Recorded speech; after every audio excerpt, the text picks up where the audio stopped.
بسم اللہ الرحمن الرحیم۔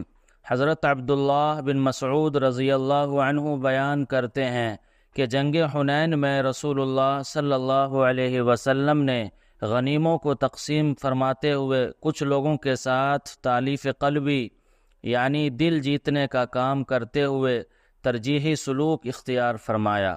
چنانچہ اقرع بن حابس رضی اللہ عنہ کو 100 اونٹ عطا فرمائے اور عیینہ بن حصن رضی اللہ عنہ کو بھی اتنے ہی دیے، اور عرب کے اشراف کے ساتھ ترجیحی سلوک کرتے ہوئے انہیں زیادہ دیا۔ ایک شخص بول اٹھا، اللہ کی قسم، یہ تقسیم منصفانہ نہیں ہے اور نہ ہی اس میں اللہ کی رضامندی کو ملحوظ خاطر رکھا گیا ہے۔ میں نے کہا، اللہ کی قسم، میں ضرور اللہ کے رسول صلی اللہ علیہ وسلم کو اس سے مطلع کروں گا۔